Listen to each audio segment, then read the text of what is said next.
have cordially been invited to destruction, where young men of color are expected to achieve one of three things in life. To fight for the freedom of their country, where 34.5% of those enlisted are men of color. Go fight for a country that hates you. To be incarcerated, where more than 60% of the men in prison are men of color. It's easier to control you in a cage. To die, where young men of color are 16 times more likely to die from homicide than the white man. You are no longer a problem when you're 6 feet under. These are stories of destruction.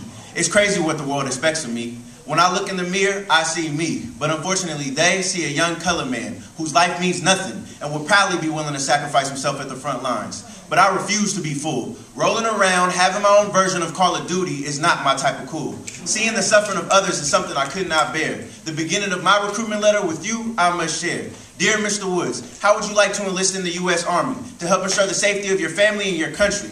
Well, that's deep. I mean, they brought up my family. But to volunteer myself for a military that uses its power to imperialize third world countries and bring suffering to those who are already getting played by their own countries?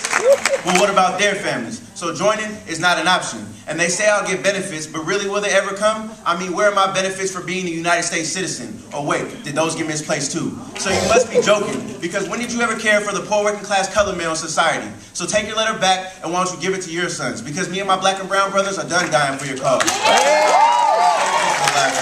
260471. Now I wish this was the beginning of my credit card number, but this is what has become my identity. While Mr. Wood receives his letter from behind door number 1 of a 3-bedroom house, here I must sit, here I must sleep, and here I must still be under the control of corporate America. You see, the prison industrial complex has me by the throat. Stitching, sawing, streaming, drilling, and welding is not punishment. The reason for this aggravation is a man of color's degradation. And how dare you look down on me like it's my fault I'm in a situation? What about the gentrification leading to the gang affiliation, leading to the litigation, landing me in this population?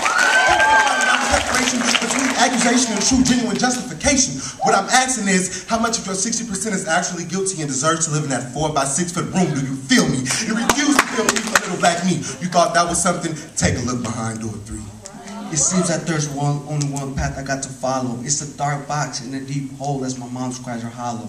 I see so many caskets drop and I guess it's my turn. I'm trying to say why so much blood the cemetery's gotta earn. They made me believe I had no future or voice, that was silence. I'm the product of my environment, growing up with a bleak home mentality surrounded by violence. The people try to overcome the struggles, but you leave them no choice. Our communities aren't healthy and we have no voice. Our young people have bad and dangerous lifestyles because that's all they know. Our cities like the eye of the storm where it rains blood and no light shows. We live to die and stand for nothing. Life's lost, no hopes, priceless lives. Don't you feel something?